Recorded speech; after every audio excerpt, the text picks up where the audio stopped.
Latest episode দেখুন একদম add free.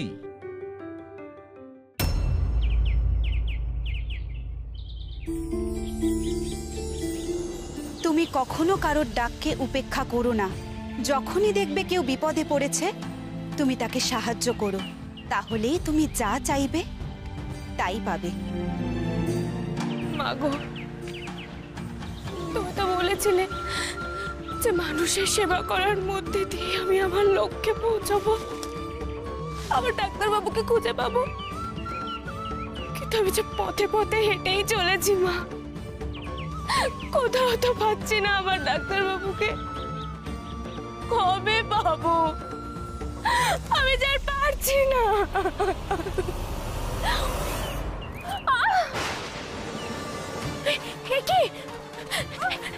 কি তোমার লেগেছে? দেখি দেখি দেখি দেখি, ওঠো ওঠো ওঠো, খুব লেগেছে নাকি?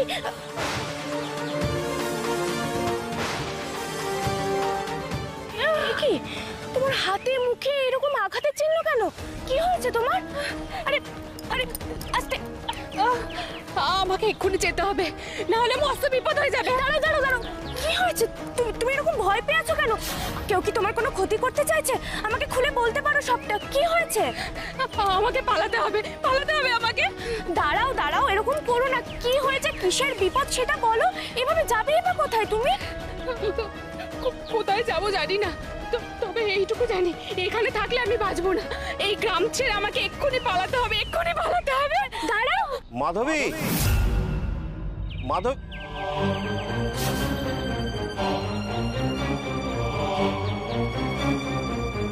মাধবী, এই তো মাধবী। আপনি আপনি ওকে চেনেন? কেন চিনবো না, ও তোমার অগ্নি সাক্ষী করা স্ত্রী।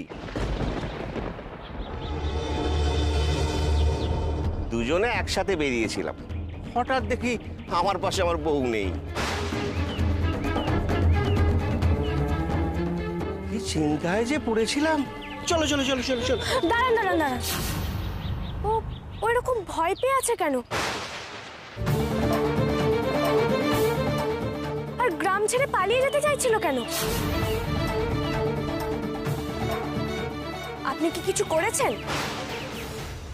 কি বলছো কি মা, আমি এই গ্রামের পুরোহিত। হ্যাঁ, ও তো আমার শ্রীধন, ধর্মপত্নী।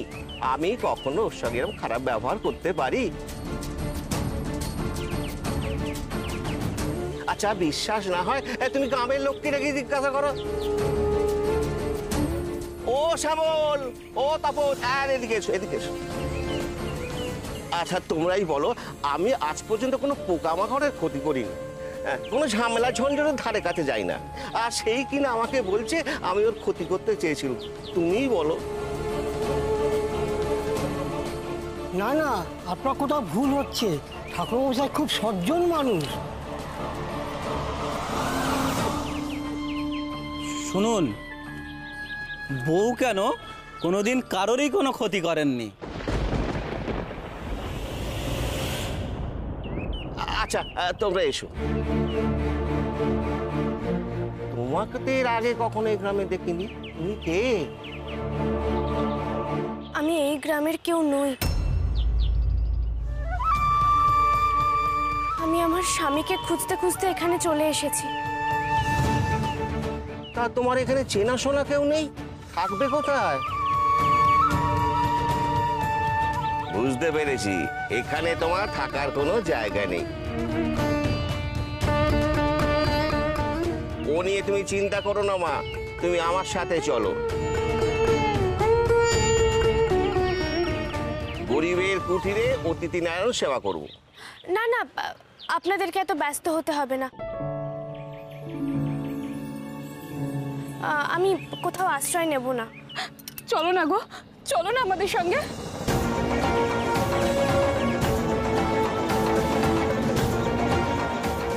মেয়েটা এমন ভাবে যেতে বলছে কেন? ওর বাড়ি গেলে কি ওর কোনো সুরাহা হবে? দেখেছো মা, আমার বউও চায় তুমি আমার ঘরে গিয়ে থাকো।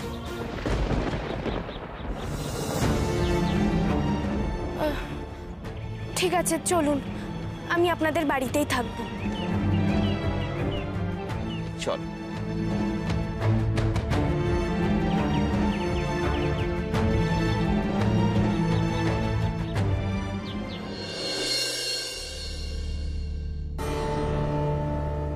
তুমি দেবী নও, তুমি দেবী নও, তুমি কিচ্ছু নও, সব মিথ্যে। তুমি কিচ্ছু নও, সব মিথ্যে।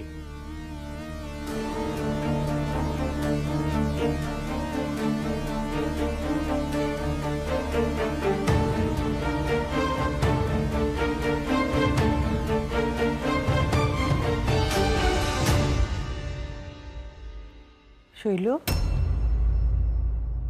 তোমার কি হয়েছে বলো তো?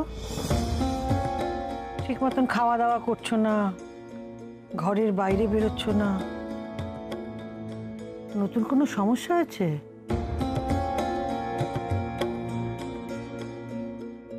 তোমার শরীর ঠিক আছে তো? শরীর টরীর খারাপ হয়নি?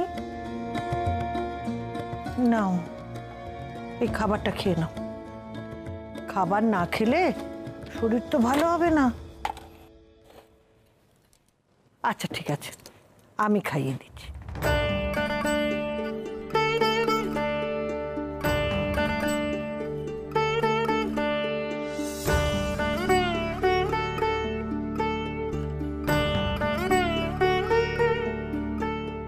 তোমার মনে আছে ছোটবেলায় এইভাবে তোমাকে ভাত মাখিয়ে খাইয়ে দিতাম না?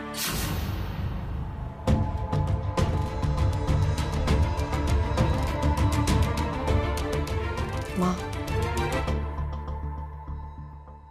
আমি কি সত্যিই দেবী?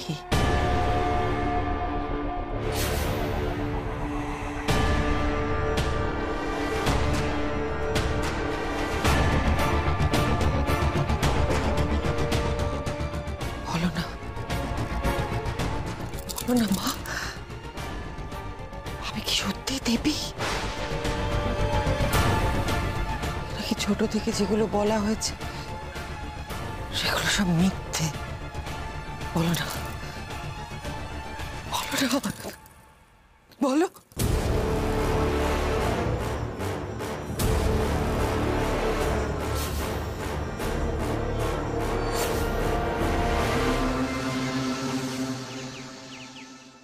এসো মা, এসো এসো মা, এসো।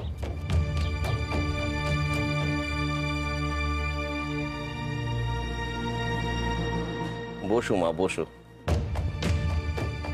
আমাদের সামর্থ্য কম মা, তাহলে আপ্যায়নের কোনো ত্রুটি তুমি পাবে না মা। না না, আপনারা তো ব্যস্ত হবেন না। আপনারা এত করে অনুরোধ করলেন তাই ফেলতে পারলাম না। না হলে রাতটুকু গাছতলাতেই কাটিয়ে দিতাম। তা বললে হয় কি মা, তুমি আমাদের অতিথি। মাধবী দেখো, অতিথির আপ্যায়নের যেন কোনো ত্রুটি না হয়, ঠিক মতো যত্নার্থী করো।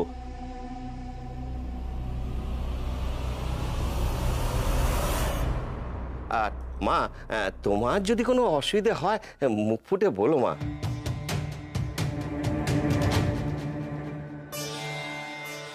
পুরোহিত মশাই তো কেমন মিষ্টি করে কথা বলছে, কিন্তু বউটা যেন মনে হচ্ছে ভয়ে সিটিয়ে আছে।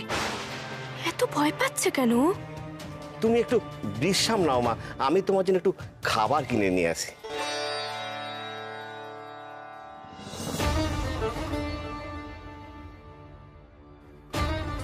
শোনো,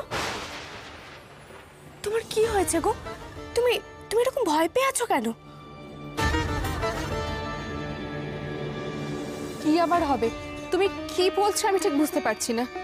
দেখো, আমি স্পষ্ট বুঝতে পারছি তুমি এখনো ভয় পেয়ে আছো।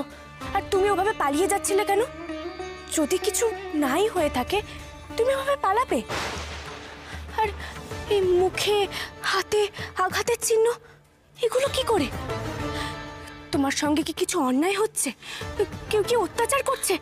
আমাকে তুমি সবটা খুলে বলতে পারো, আমি তোমার পাশে আছি। বলো কি হয়েছে? এমা, তুমি কাঁদছো কেন? আমাকে বলো। আমি আমি আসলে মাধবী,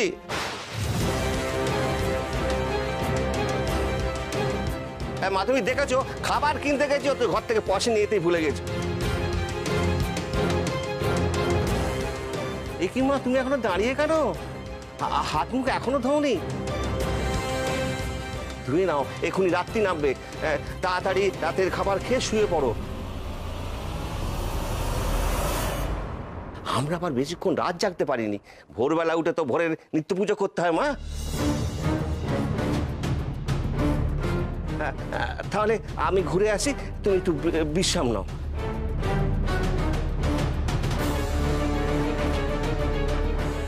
মাধবী, ওকে হাত মুখ ধোয়ার জলটা দিয়ে দাও।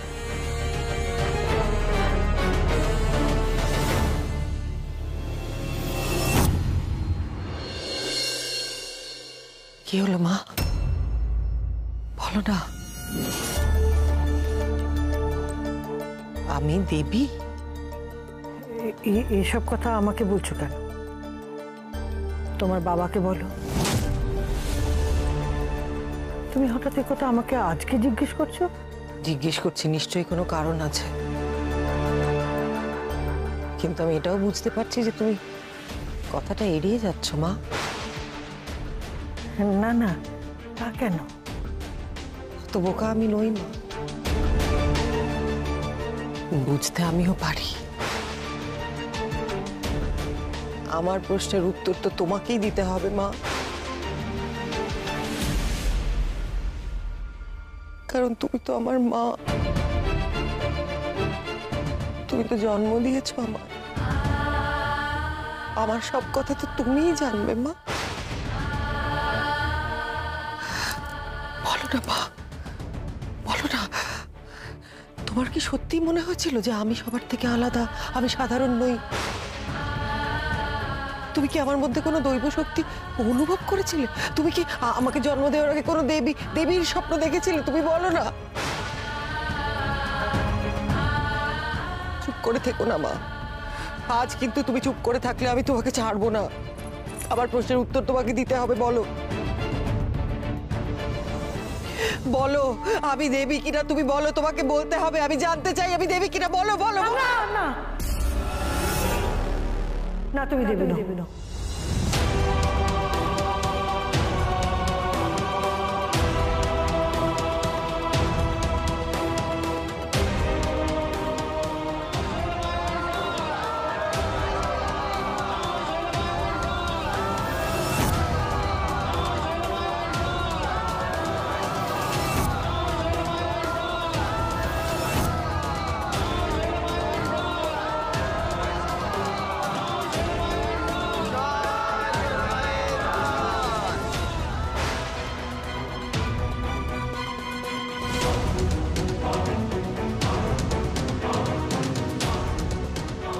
কি হলো শৈল,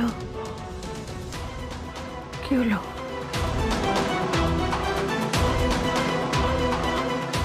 তুমি মিথ্যেবাদী। না, আমাকে ঠকাচ্ছ, ঠকাচ্ছ তুমি আমাকে। না শৈল, আমি তোমাকে ঠকাচ্ছি না। আমি চাইনি কোনোদিন তুমি ঠকো জীবনে। আমি তোমার মা, তোমার জন্মের পর থেকে আমি চেয়েছি তুমি আর 5টা সাধারণ মানুষের মতন বড় হও, কিন্তু তোমার বাবা নিজের স্বার্থের জন্য তোমাকে দেবী প্রতিপন্ন করার চেষ্টা করেছে। শুধু তোমাকে নয়, আরো অনেককে উনি ঠকিয়েছেন। আমি কোনোদিন চাইনি শৈল তুমি দেবী সাজো, কারণ দেবী হওয়ার যে কি যন্ত্রণা সেটা আমি জানি। খেয়ে নাও। না, আমি এসব খাবো না। জেদ করে না মা, এসব খাবার খেতে হয়। বললাম তো খাবো না। কি হলো শৈল, এভাবে অন্যকে অপমান করতে নেই। কে শৈল? আমি শৈল মা, দেবীর অংশ।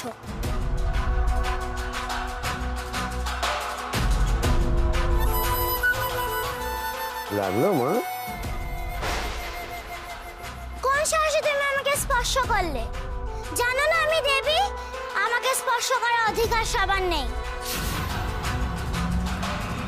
ও দেবী যে সে নয়, এটা সকলকে বুঝতে হবে। তোমাকে ওর জায়গাটা দিতে হবে অরুন্ধতী। এটা এটা সর্বৈব সত্যি শৈল, তুমি কোনোদিনই দেবী ছিলে না। হ্যাঁ, এই সত্যিটাকে তুমি মেনে নাও শৈল। দেবীর বোঝাটা তুমি তোমার ঘাট থেকে নামাও, তাহলে দেখবে তুমি ভালো থাকবে, তুমি শান্তি পাবে।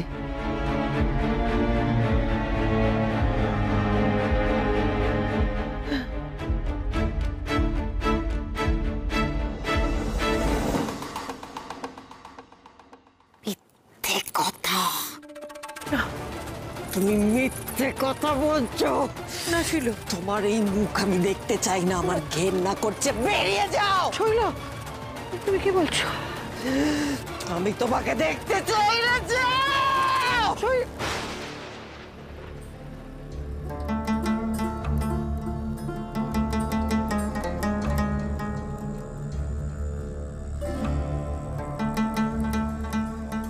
শৈল, একদিন তুমি বুঝতে পারবে কত বড় মিথ্যের পাহাড়ে বসে আছো। যেদিন মুখ থুবড়ে পড়বে সেদিন আর উঠে দাঁড়াতে পারবে না। মা তোমার সুমতি দিন।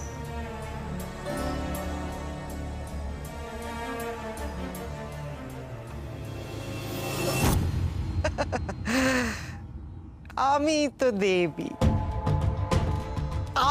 দেবী, আমি শৈল মা, আমি দেবী, আমি।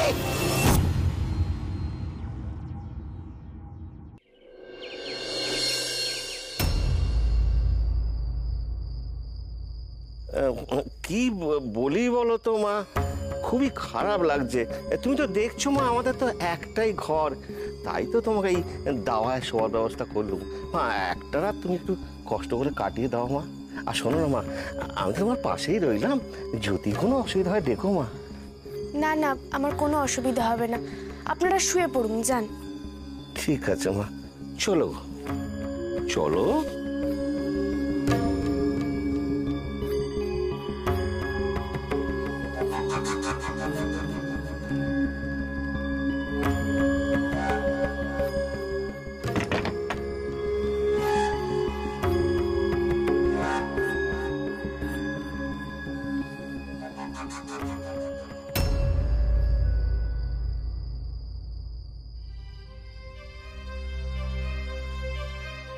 কি হয়েছে, কিসের বিপদ সেটা বলো। এভাবে যাবেই বা কোথায় তুমি? কোথায় যাব জানি না, তবে এইটুকু জানি, এখানে থাকলে আমি বাঁচবো না। এই গ্রাম ছেড়ে আমাকে এক্ষুনি পালাতে হবে, এক্ষুনি পালাতে হবে। আমার মন বলছে বউটা কোনো বিপদ থেকে বাঁচার চেষ্টা করছে, কিন্তু বিপদটা কি সেটাই তো বুঝতে পারছি না।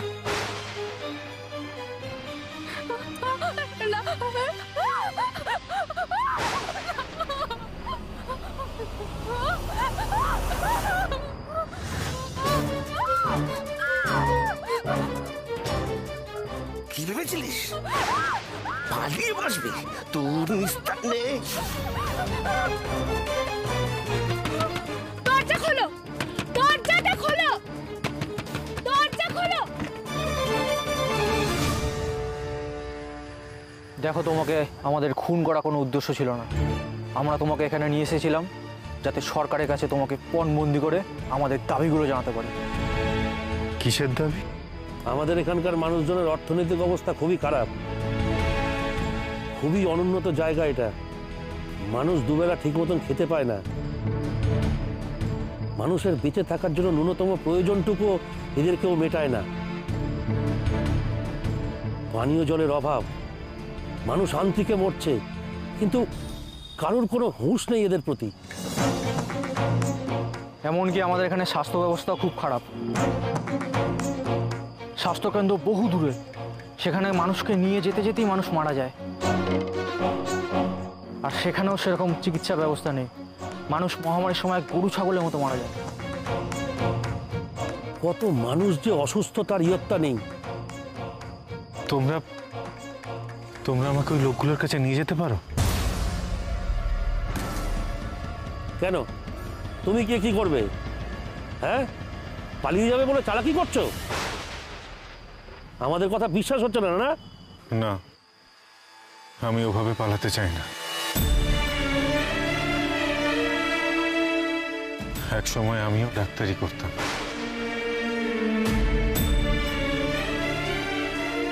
তাই ভাবছিলাম যে কোনোভাবে ওই অসুস্থ মানুষগুলোর যদি কাজে লাগতে পারে।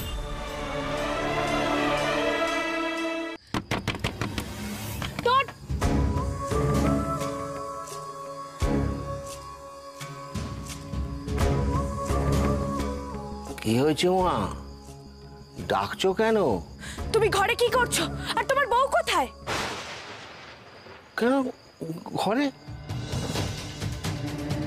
এটা জানার জন্য এত রাত্রে তুমি দরজা টোকা দিয়ে আমার ঘুমটা ভাঙালে মা?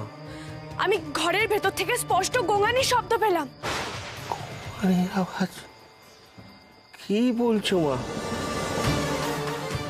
মা, আমার মনে হয় তুমি ঘুমের ঘোরে ভুল শুনেছো। আমি ঘুমোইনি। কি এগুলো আবার কি করে হলো? এ তো মারের দাগ। তুমি তোমার বউকে মারধর করো?